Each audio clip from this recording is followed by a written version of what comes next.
everyone and welcome back to my channel Orina's Arena. আজকে শনিবারের বিকেল আমি আর প্রীতম দুজনে মিলে বেরোচ্ছি হাউস হান্টিং করার জন্য।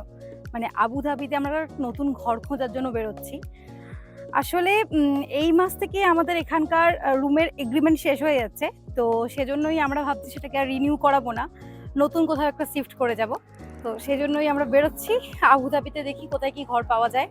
শুরুর দিকে যখন বছরখানেক আগে প্রীতম প্রথম এখানে এসেছিল, তখন আমি এখানে আসবো কি আসবো না সেটা এরকম কোনো সিওরিটি ছিল না, কারণ প্রীতমের কাজ এখানে আর আমার কাজ কলকাতাতে, তো সেটা নিয়ে একটু অসুবিধা হচ্ছিল। তো প্রথমের দিকে এরকম ডিসাইডেড ছিল না যে আমি এখানে আসবো, তো ও একাই এসে থাকবে এটাই প্ল্যান ছিল। সেই অনুযায়ী ও এখানে একটা স্টুডিও অ্যাপার্টমেন্ট নিয়ে রেখেছিল, আপনারা সেটা জানেন। অ্যান্ড তখন তো ওর কাছে গাড়িও ছিল না, আর এই এরিয়াতে কি ওর অফিসের গাড়ির একটা ব্যবস্থা ছিল, গাড়ি আসতো পিক আপ করার জন্য, এটাও একটা প্লাস পয়েন্ট ছিল। অ্যান্ড তারপরে মাস 3-4 পর কোনোভাবে আমি আমার কাজ ম্যানেজ করলাম, অ্যান্ড দেন আমিও এখানে পার্মানেন্টলি শিফট করে গেছি। তো তখন তো আর কোনোভাবে পসিবল ছিল না রুম চেঞ্জ করার, কারণ যেহেতু অলরেডি এগ্রিমেন্ট হয়ে গেছিল, তো সেটা চেঞ্জ করা পসিবল ছিল না। লাস্ট 1 সপ্তাহ ধরেই আমরা 2-4 জায়গায়, মানে অনলাইনে 2-4টে ওয়েবসাইটে আমরা রুম দেখেছি। মোটামুটি 5-7টা মতন রুম আমরা শর্ট লিস্টেড করে রেখেছি, তো সেগুলোই আজকে যাচ্ছি দেখতে। আমার যে নতুন রুমের জন্য কিছু ছোটখাটো ক্রাইটেরিয়া আছে, তার মধ্যে একটা ক্রাইটেরিয়া হচ্ছে এটা যে আমি স্টুডিওর অ্যাপার্টমেন্ট এতদিন থাকলাম, তো ভাবছি 1 BHK তে শিফট হয়ে যাবো, এটা হচ্ছে একটা ক্রাইটেরিয়া। 2 নম্বর হচ্ছে যে ডেফিনেটলি ওটা প্রীতমের অফিসের কাছাকাছি হতে হবে, ডেফিনেটলি, কারণ সপ্তাহে 5 দিন ওকে অফিস যাওয়া আসা করতে হয়। সেই 5 দিন যদি এরকম ট্রাফিকে পড়ে পড়ে অফিস যেতে হয়, অফিস টাইমে তো জানেন কি পরিমাণে ট্রাফিক হয়, অ্যান্ড ট্রাফিকে পড়ে পড়ে যদি আবার বাড়ি আসতে হয়, সেটা ভীষণ ফ্রাস্ট্রেটিং হয়। তো এটা একটা বড় আমার কাছে ক্রাইটেরিয়া, যেন অফিসের কাছাকাছি হয়। আর 3 নম্বর ক্রাইটেরিয়া হচ্ছে যে আমাদের যে কিচেনটা হবে সেটা যেন অ্যাটলিস্ট সেপারেটেড কিচেন হয়, কারণ সেটা ভীষণ ইম্পর্টেন্ট। আমাদের এখানে যে কিচেনটা আছে সেটা সেপারেটেড না হওয়ার জন্য অনেক সময় ঘরের মধ্যে অসুবিধা হয়, তো সেপারেটেড কিচেন হয়। তো এই 2-3টে ক্রাইটেরিয়া আমার আছে। তো চলুন দেখি কি কি ঘর পাওয়া যায়, কি কি ঘর দেখা যায়। সবার আগেই যাচ্ছি আমরা একটা ভিলা বাড়িতে অ্যাপার্টমেন্ট দেখতে, যেখানে একটা 1 BHK আছে। আর এই 1 BHKটা আমাদের বর্তমান যেখানে আছে সেখানকার কাছাকাছি। প্রথমেই আপনাদেরকে বলি ইউএইতে ফ্যামিলি থাকার জন্য কি কি ধরনের রুম পাওয়া যায়। আর এই দিকটাতে বেশি ভিলা বাড়ির মধ্যেই অ্যাপার্টমেন্ট পাওয়া যায়। প্রথমত হচ্ছে এখানে একটা শেয়ারিং অ্যাপার্টমেন্ট হয়। শেয়ারিং অ্যাপার্টমেন্ট মানে কিরকম জানেন তো? যেখানে একটা ধরুন 2 BHK রুম, যেখানে দুটো রুম মিলে দুটো আলাদা আলাদা ফ্যামিলি থাকবে, কিন্তু যে কিচেন, লিভিং এরিয়া এবং ওয়াশরুম হবে সেটা তারা কমনলি ইউজ করবে। তো এটা হচ্ছে শেয়ারিং অ্যাপার্টমেন্ট। আরেকটা হয় স্টুডিও অ্যাপার্টমেন্ট। স্টুডিও অ্যাপার্টমেন্টে কি হয়, যেখানে একটা বড় হল ঘরের মতন থাকবে, সেই বড় হল ঘরের মধ্যে বেডরুম অ্যান্ড লিভিং এরিয়া দুটো একসাথে থাকবে। আর কিচেন কখনো কখনো সেপারেট হয়, আবার কখনো কখনো হয় না, তবে ওয়াশরুম কিন্তু সেপারেটই থাকে। তো এটা হচ্ছে স্টুডিও অ্যাপার্টমেন্ট। বর্তমানে আমরা যেখানে থাকি সেটা হচ্ছে একটা স্টুডিও অ্যাপার্টমেন্ট। আর হয় 1 BHK 2 BHK, এগুলোর ব্যাপারে তো আপনারা জানেনই 1 BHK বা 2 BHK কিরকম হয়। তো ফ্যামিলি থাকার জন্য এই ধরনের ক্যাটাগরির রুম ইউএইতে পাওয়া যায়। চলে এসেছি আমরা আমাদের প্রথম রুম দেখতে। এই যে ঢুকেই হচ্ছে পুরো লিভিং এরিয়া, আর লিভিং এরিয়ার সাথে অ্যাটাচ করি একটা কিচেন আছে। লিভিং এরিয়া থেকে বেরোলেই ওদিকটা হচ্ছে বেডরুম, আর বেডরুম আর লিভিং এরিয়ার মাঝখানে একটা ওয়াশরুম আছে, আর ওয়াশরুমটা যথেষ্ট বড় আছে। আর এই হচ্ছে বেডরুম, আর যেখানে একটা সেপারেট ওয়ার্ড্রোব এরিয়াও রয়েছে, এটা একটা প্লাস পয়েন্ট। যাই হোক, এই রুম দেখা হয়ে গেছে, চলুন এবার নেক্সট রুম দেখতে যাই। আমাদের লিস্টে এই একটাই রুম যেটা ভিলা বাড়িতে ছিল, বাকি যে রুমসগুলো আমরা পছন্দ করেছি সেগুলো সমস্ত বিল্ডিংসে আছে। চলুন এবার সেগুলোই দেখতে যাবো, আর সেগুলো সমস্তই প্রীতমের অফিসের প্রায় কাছাকাছি। এই দেশে রুম খুঁজতে গেলে অনলাইন বা ওয়েবসাইটে রুম খোঁজা ছাড়াও আরেকটা অপশন আছে, সেটা হচ্ছে কোনো বিল্ডিংস বা কোনো ভিলা বাড়ি যদি পছন্দ হয়, বিল্ডিংসের সিকিউরিটি গার্ডকে গিয়ে জিজ্ঞেস করা যেতে পারে যে এখানে কোনো রুম খালি আছে কিনা। আদারওয়াইজ কোনো ভিলা বাড়ি যদি পছন্দ হয়, সেখানকার কেয়ারটেকারকে গিয়ে জিজ্ঞেস করা যেতে পারে যে এখানে কোনো রুম খালি আছে কিনা। তো এইভাবেও রুম খোঁজা যায় এখানে। তবে ভিলা বাড়ির ক্ষেত্রে কখনো কখনো কেয়ারটেকারের থ্রু গিয়ে ডাইরেক্ট রুম ওনারের সাথে কথা বলা যেতে পারে, কিন্তু বিল্ডিংসের ক্ষেত্রে এটা পসিবল হয় না, কারণ সমস্ত বিল্ডিংসই এখানে কোনো না কোনো ম্যানেজমেন্টের আন্ডারে থাকে। তো ওই ম্যানেজমেন্টই ডিসাইড করে যে কাকে রুম দেওয়া হবে এবং কাকে রুম দেওয়া হবে না। অ্যাট দ্য সেম টাইম ওই বিল্ডিংসের পুরো মেনটেনেন্সও ওই ম্যানেজমেন্ট গ্রুপই দেখে রাখে। তো বিল্ডিংসে যদি রুম নিতে হয় সেক্ষেত্রে কিন্তু ব্রোকারের থ্রুই যেতে হবে, ছাড়া কোনো অপশন নেই। হ্যাঁ, সিকিউরিটি গার্ড হয়তো ম্যাক্সিমাম রুম দেখিয়ে দিতে পারবে। চলুন চলে এসেছি আমরা আমাদের সেকেন্ড রুম দেখতে। আর এই জায়গাটা হচ্ছে প্রীতমের অফিস থেকে মাত্র 6 কিলোমিটার দূরে।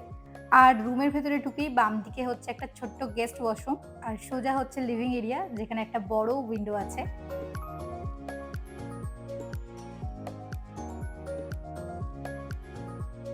আর এই হচ্ছে কিচেন এরিয়া, যেটা হচ্ছে লিভিং এরিয়ার সাথে অ্যাটাচড।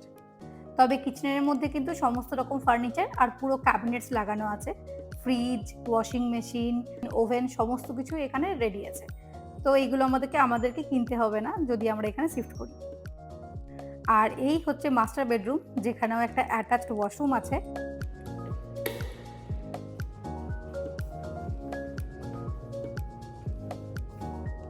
লিভিং এরিয়ার মতন এখানেও একটা বড় উইন্ডো আছে আর একটা আলমারিও রাখা আছে, কিন্তু এই আলমারিটা থাকার জন্য রুমের অনেকটা জায়গা নিয়ে নিয়েছে।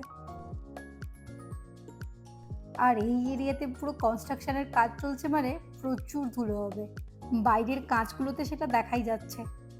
তো এই রুমটা হচ্ছে একটা সেমি ফার্নিশড রুম, যেখানে কিচেনের সমস্ত রকম ফার্নিচার এবং ক্যাবিনেটস রয়েছে। তো এখানে 3 ধরনের রুম পাওয়া যায়, একটা হচ্ছে ফুল ফার্নিশড রুম, একটা হচ্ছে সেমি ফার্নিশড, আর একটা হচ্ছে আনফার্নিশড। আনফার্নিশড রুমে কি হয়, একটা খালি রুম দিয়ে দেওয়া হয় যেখানে সমস্ত কিছু নিজেদেরকেই কিনতে হয়। আর ফুল ফার্নিশডে কি হয়, যেখানে বেড থেকে শুরু করে বাড়ির অন্যান্য ফার্নিচার থেকে শুরু করে কিচেনের সমস্ত জিনিস ওনারই দেয়, সেটা হচ্ছে ফুল ফার্নিশড। আর এটা হচ্ছে সেমি ফার্নিশড, কারণ এখানে শুধুমাত্র কিচেনের জিনিসপত্র রয়েছে, তাই এটা হচ্ছে একটা সেমি ফার্নিশড রুম। তবে এই ফার্নিশিং অনুযায়ী রুমের রেন্টও কিন্তু বিভিন্ন রকম হয়। বর্তমানে আমরা যে রুমে আছি সেটা হচ্ছে সম্পূর্ণ একটা ফুল ফার্নিশড রুম। আর এখন যদি আমাদেরকে কোনো আনফার্নিশড রুমে শিফট করতে হয়, তাহলে আমাদেরকে রুমের সমস্ত ফার্নিচার কিনতে হবে। চলুন আমরা এবার যাচ্ছি আমাদের 3 নম্বর রুম দেখতে, আর যেটা হচ্ছে প্রীতমের অফিস থেকে একদম কাছে, মাত্র 2 কিলোমিটারের অফিস থেকে। এবার আপনাদেরকে বলি এইখানে আমাদেরকে রুমের ভাড়া কিভাবে পে করতে হয়। সাধারণত 1 বছরের জন্য পুরো এগ্রিমেন্ট হয়, আর যে ভাড়ার অ্যামাউন্টটা বলা হয় সেটাও পুরো 1 বছরের জন্যই বলা হয়। এক্ষেত্রে পুরো 1 বছরের ভাড়া 2 পার্টে দিতে হতে পারে, 3 পার্টে দিতে হতে পারে, বা 4 পার্টে দিতে হতে পারে। আবার অনেক অনেক ওনার প্রত্যেক মাসে মাসেও ভাড়া নিতে ইচ্ছুক থাকেন। এটা ডিপেন্ড করে ওনার টু ওনার, যে ওনারা কিভাবে ভাড়াটা নিতে চান। এবার আপনাদেরকে বলি আমরা যে 1 BHK রুমগুলোকে দেখছি তার ভাড়া কিরকম। আমরা এখন যে রুমটা দেখছি যেটা হচ্ছে একটা আনফার্নিশড রুম, আর এখানে একটা বড় ব্যালকনি আছে। আর এখানেও যে কিচেনটা আছে সেটাও লিভিং এরিয়ার সাথেই অ্যাটাচ করা আছে। আর এটা হচ্ছে বেডরুম, যেখানে একটা বড় উইন্ডো উইথ ব্যালকনি আছে, আর এখানে ওয়ার্ড্রপ এরিয়াও রয়েছে এই দিকটাতে। আর এই রুমেতে যে ওয়াশরুমটা আছে এটা হচ্ছে একটা বড় কমন ওয়াশরুম। এই রুমটার বাৎসরিক ভাড়া হচ্ছে 65,000 দিরহাম, মানে প্রায় ভারতীয় টাকায় 14,75,500 টাকা। এর আগে যে রুমগুলো দেখলাম তার মধ্যে প্রথম রুমটার ভাড়া হচ্ছে 45,000 দিরহাম, মানে প্রায় 10,21,500 টাকা। আর যে সেকেন্ড রুমটা আমরা দেখেছিলাম তার ভাড়া হচ্ছে 56,000 দিরহাম, মানে প্রায় 12,71,200 টাকা। আর এইগুলো সমস্তই হচ্ছে বাৎসরিক ভাড়া। দেখুন রুম খোঁজাখুঁজি করতে করতে বিকেল গড়িয়ে সন্ধে হয়ে গেল। আর এই যে এটাই হচ্ছে আজকে আমাদের লাস্ট রুম দেখা। তো এটা হচ্ছে একটা বড় সোসাইটি, এখানে প্রীতমের অনেক কালিগসরা থাকে। তো দেখি এখানে কি রুম পাওয়া যায়। আর এই জায়গাটা হচ্ছে প্রীতমের অফিস থেকে খুব কাছে, মাত্র 4 কিলোমিটার। তো চলুন এবার উপরে গিয়ে দেখি কি কি রুম দেখা যায়।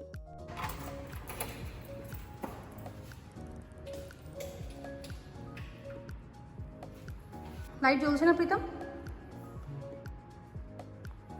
ওকে। সামনেই হচ্ছে লিভিং এরিয়া, যেখানে একটা ছোট্ট উইন্ডো আছে। আর এই হচ্ছে ওয়াশরুম। লাইট তো কিছুই জ্বলছে না, কি আর দেখাবো। আর ওয়াশরুম থেকে গেলে সোজা দিকে দেখতে পাওয়া যাচ্ছে একটা বড় উইন্ডো সমেত বেডরুম। অন্ধকারে তো আর কিছুই দেখা যাচ্ছে না। চলুন অনেক রাত হলো, এবার বাড়ি ফিরে যাই। সবে মাত্র আমরা আমাদের রুমগুলোকে দেখে ফিরলাম। মোটামুটি আমরা প্রায় 7-8 জন ব্রোকারের সাথে আমরা কন্ট্যাক্ট করেছিলাম, কিন্তু সবাই রুম দেখাতে পারলো না। মাত্র 4টে রুম দেখে আমরা চলে এসেছি। সমস্যাটা এটা হয়েছে, বর্তমানে নাকি আবুধাবিতে বা দুবাইতে বা পুরো ইউএইতেই বোধহয় প্রচুর নাকি রুমের ডিমান্ড চলছে। প্লাস স্বাভাবিক যে রেন্টটা হওয়ার কথা তার থেকেও রেন্ট বর্তমানে শুনছি অনেকটাই বেড়ে গেছে। তো এটার একটা চাপ আছে। আর যেগুলো দেখলাম সেগুলোকেও যদি আমি নেক্সট 1-2 দিনের মধ্যে ফাইনাল না করি, তাহলে সেগুলো আমাদের হয়তো হাতছাড়া হয়ে যাবে। আমরা যে রুমগুলো আজকে দেখে আসলাম সেখানে একটা ব্যাপার এরকম আছে যে রুম নেওয়ার আগে আমাদেরকে আগে প্রোফাইল চেক করাতে দিতে হয়, মানে ব্যাংকের ডিটেলস, আমেরিস্ট আইডি ডিটেলস, সমস্ত কিছু ডিটেলস তারা চেক করে দেখবে যে ভেরিফাই করে দেখবে, কি ভেরিফাই করে দেখবে সেটা আমি বলতে পারছি না, বাট তারা কিছু একটা ভেরিফাই করবে। তো প্রোফাইল অ্যাপ্রুভ হওয়ার পর তারপরেই আমরা রুম পাবো। আমরা যে আজকে 3-4টে রুম দেখে আসলাম, তার মধ্যে আলোচনা করে দেখি টপ 2-তে যেটা থাকবে সেগুলোর জন্য আমরা প্রোফাইল ভেরিফিকেশনে পাঠাবো। তারপর রুম পাবো কি না পাবো সেটা তো আমাদের হাতে আর নেই, সেটা সম্পূর্ণ ওদের হাতে থাকবে। এই রুম আদৌ পাবো কি পাবো না সেগুলো তো নিয়ে আমি নেক্সট ব্লগে আসছি, আপনাদের জানাতে থাকবো। আর ঠিক আছে, আজকের ব্লগটা আমি এখানেই শেষ করছি। এবার খাওয়া দাওয়া রান্না বান্না আমি করে যাইনি, যাওয়ার সময় এসে রান্না বান্না এবার করতে হবে। তো দেখা হচ্ছে আপনাদের সাথে আবার নেক্সট ব্লগে। ধন্যবাদ।